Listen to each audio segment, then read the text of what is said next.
I'm Corona free. Yeah, I don't get me wrong. Every morning I wake up going, "Do I got it? Do I got it?" Yeah. Well, Brendan offered you 23-year-old whiskey. I saved this for you. $1,000 bottle. I told this company, I go, Makoto, I go, hey, Bert Kreischer's coming. They go, we're gonna send you 10. We're gonna send you 10 bottles, $1,000 bottle. You go, we're sending you 10 bottles. I went, perfect. Me and Bert will tear that thing up, dude. I sit down. I pour myself a little sippy sip. It's my birthday week. Not a big deal. My birthday week. Birthday's Wednesday. Wow. 37. Holy shit. Drinking problem. Alcohol problem. Anyways, so I pour myself a drink. Bert goes, nah, I'm not drinking. Yeah. The fuck's wrong with you, dude? You taking a week is off? Is it sober October, bro? No. Dude, I'm off the road for like 8 weeks now, it looks like. So I'm fucking gonna fucking lean up and get healthy as shit. I literally... Dude, here's the deal. If I decided to go hard in this self-imposed state break, I would be fucking dead. Because there's nothing to do. I would start drinking at 4. Yeah. I would drink until 2 in the morning. Sure. If I got to put some parameter on me, because this is like, what is it? Idle hands or the Devil's Playground? Devil's Playground, yeah. That's so you can drink. Are you one of those guys? If I drink one glass of whiskey at let's say 2 in the afternoon, I'm done for the rest of the day. No workout. I'm not working out. I'm definitely not driving. You can keep drinking though. Oh yeah. And feel good.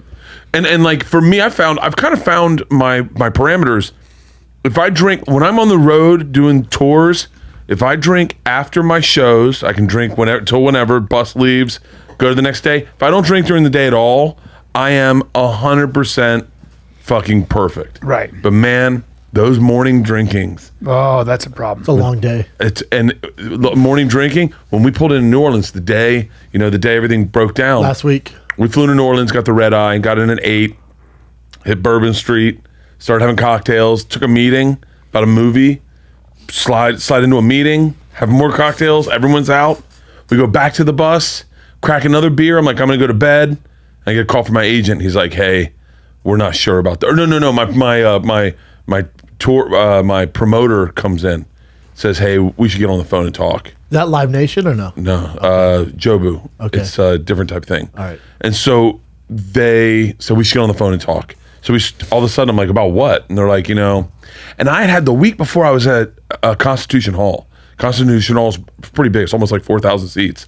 I did 2 shows. On the first show, I didn't think anything of it. I was like, dude, this coronavirus is bullshit. Second show, I heard some people coughing. And way too early to be coronavirus, but I heard people coughing. Yeah. And I thought, if that had been coronavirus, and there were no registered cases in DC at the time, but if it had been, I would have just spread it. I would have been. I walked off. I sat down with my guys. We poured a drink, and I was like, "This shit's gonna get serious very quickly." And then I sat down, and they did the numbers of how many people I was doing this weekend, and they're like, "If you get in front of this, then you're not responsible at all for this number of people getting infected. If you get in front of this and then just cancel now, you're gonna look like an asshole." But my thing about this is like, I would like to know who exactly is telling. Who are these virologists that are telling the fucking politicians? And I'd also like to know what they're saying. Yeah. All I keep hearing is that some authority figure goes, we're closing everything down. I'd like a little fucking explanation because I'm still. Well, these are. I got a little touch of Eddie Bravo here. Me too. But these are steps, so they can't just quarantine everybody shut down for 2 weeks because then the nation would be in complete chaos. Right. So what you're seeing, it's steps. I understand. We're all going to get quarantined shut down for 2 weeks. Yeah. This is step where we won't be able to do this. They just. What did they say yesterday? Yesterday, CDC says 50 plus. 50, today it's 10. 10. On the ride in, Trump just had a talk. On the ride in, he said keep it to groups of 10. Don't go to bars. That's a suggestion. It's a suggestion. They can't mandate it yet. But trust me, that suggestion is going to come down. Because what's happening is, did you see the picture of everyone in Nashville going hard as fuck? And the girl wrote, Nashville, undefeated. And I felt like going... It just takes one person, and it's everywhere. Well, but you also, like, the symptoms take, they say, days or weeks to show up. But also, those people in Nashville, those are young people. Okay, if you're young and you're by you're young, I mean under 60, under 80, you're fine. That's the thing I heard. I heard that. But we had I don't mean to interrupt you. No. We had that group chat. You, Andrew Schultz, me, and Chris D'Elia. And I was at the airport waiting to get on. This is how fast this shit moves. Waiting to do my show in New Orleans because we were texting everyone, And I talked to Live Nation that's morning, and Justin, I go, dude, I'm headed to the airport. My brother's flying out there, my opener, my feature. Are we good? He goes, we're good. That's at 9 a.m. I drive to the airport. I'm at the airport. Bert's in New Orleans. I'm like, hey, you're doing your show. He goes, as of now, we'll see. And then you were like, dude, don't say anything yet. Let me do it, but I'm going to cancel. So I call Justin, our agent. I go, dude, Bert just canceled. I know we're not doing however 70 million people that he's doing, but still, it's 1,500. So 1,500 is a legit group of people to bring into one place. I was I don't want to be responsible for this. Are you sure we're good? And he goes, right, dude, talk to Live Nation. Right now, you're good. And then ticket sales, this is what's crazy. Ticket sales went up. That's the other thing. They go, you're over the number. In Atlanta, you're sold out. Then New Orleans, they come late, so it's over 1,000 now. And so I'm like, what? And I'm on the plane. I go, are you sure we're good? And I just pit my stomach like, this doesn't seem right, man. Dude, that's the one thing that freaks me out. Plane. We're literally, everyone's sitting down, board up. I went, ding. I panicked, sweating. I went, I got to get off. She goes, excuse me? I go, listen, I'm a stand-up comic. I have shows in Atlanta, New Orleans. They're getting canceled, and I was just flying there for that. You need to let me off. She goes, let me talk to the pilot. You know, the doors are closed. Nope, they let Pop off. Gave some young kid my seat. Let Pop off. That's the weird part is, and by the way, this is real inside baseball. But the promoter said, just so you know, we had 2 shows in Huntsville, and he was like, and we still had tickets available on the late show. He's like, they're still selling like hotcakes. Like there's like it was at 86% for the second show. He's like, we're at 96%. We're gonna sell that out. Like no one's worried about this. No. So if you want to do the show.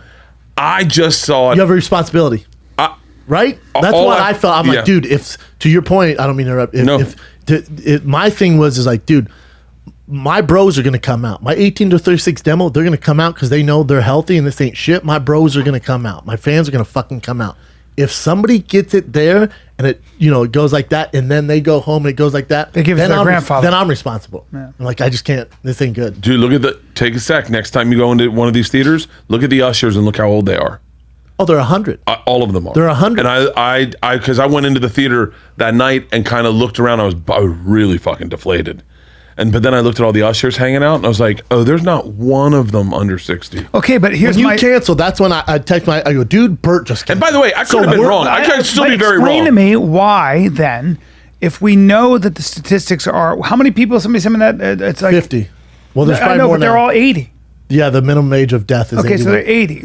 So. But also, we don't know how many people have it. I understand, it's way more. but I just feel like, and a lot of this is we're learning about this. Yeah. But I don't understand why then the mandate is if you're an old person, stay inside. Is it because it's impossible to contain it and more? Well, I guess it's impossible not to catch it when you're an old person. Because, but if you're an old person and just the normal flu is around, you're fucked. Right. Yesterday, I go to the mall, right? Packed. Nobody gives a fuck. I go to the mall. Nobody gives a fuck. Outside so many people do not give a fuck. Outside Nordstrom's, the little table where there's that coffee, there's a table that probably sits 14 people. The knitting, old ladies and dudes knitting, they're probably all 80 to 90. Yeah. Didn't give a fuck. Right. I hope, I hope I am fucking so wrong. I hope people in New Orleans go, I'm never going to come see you again because you did that and you overreacted. I hope that's this. No, but I hope I'm overreacting. I hope that I'm overreacting. That's what a doctor, a friend of mine said. He said the best case scenario is that we overreacted. But he's in UCLA and he said, called me up yesterday and he's my neighbor and he said, listen, I'm not going to let my kids play with your kids only because I'm working with this all day now and we're starting to see cases. And I think it's responsible for me too because the kids can carry it.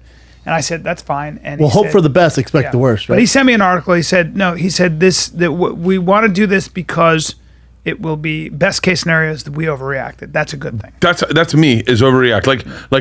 My kids are. There you go. Yeah. I'm not going out for St. Patty's Day. So my demo is 0.4%, 20 to 39. That's by the way, 0.4%. Yeah, but that's also like worldwide and in China. But here's the other thing. There's so many because the there's outliers in China because like 80% of the people smoke in China. But also China lies, right? Who knows what the fuck? How many people died there? They cover shit up. But the other China, the worst. Yeah. Anyways, but the other terrible food. Anyways, animals. But the other thing is they can't only rich people can test for it. So only the rich are getting tested. There's so many more cases than we know of. Yeah. But we know how many people died. 50. Yeah. Maybe a little more. Let's say it's 100. But there's so many people with it. I thought I had it 3 weeks ago. Sure. You might. Oh, dude. We went to the Rangers game In Texas or New York? in New York. We went to the Knicks game and the Rangers game, right? So we're at the Rangers game, and they come up and they're like, "Hey, man, we want to throw you on the jumbotron. Wow. We'd love for you to kill a beer." Well, they did it at the Knicks game, and they're like, "Can we have you kill a beer?" And I was like, That's "Yeah, big of time. course." Rip my shirt off, kill a beer up on the jumbotron. Fuck yeah. Madison Square Garden goes nuts, right? yeah. They don't even know who I am. I'm just some dude who ripped his shirt off, killed his beer. Hey, big boys streams. St. Patty's Day on Netflix. Like, I'm all in it. Go to the Nate Rangers game the next day. They're like, they come up and they're like, "Yo, shirt's coming off, kill a beer." And I've been instructed not to take my shirt off. So Well, who told you that? it's a long, Fuck that. long story. Oh, hell no. It's a long I love when you do story that. that I will tell you guys off camera. Oh, hell but no. It was Somebody we know? No. it's so I tell them, I go, "I'm not taking my shirt off." And we're at a hockey match. It's cold. I go, "But I'll kill a beer." And they're like, "Great, we're coming to you." In 3, I go, "I don't have a beer." And they're like, "Get one." And so my buddy Dave goes, "Hey, everyone, pour some beer in here." So Corona. everyone around me. Oh, well, that's not good at And all. I'm like, "Hey, guys, there's a coronavirus going around. Like, maybe we should not be sharing beers." And then they go, "We're coming to you." They pass me the beer. I chug it, and I'm like, I just got coronavirus. definitely got Shoey. Corona. You did a shoey. Yeah, I did a New York shoey. shoey. I did a New York shoey. And so, I was, dude, in my brain, I wake up the next day, I go, "Oh, I'm getting it. I'm definitely getting it." But it's been now 2 weeks. I've never had a symptom, and I don't have a cough, and I ran 5 miles this morning. Tell you this right now. Yeah. Watch your tone. Okay. What's going to happen? What are you going to do? Use some of that boxing you've been doing? Don't you fucking disrespect.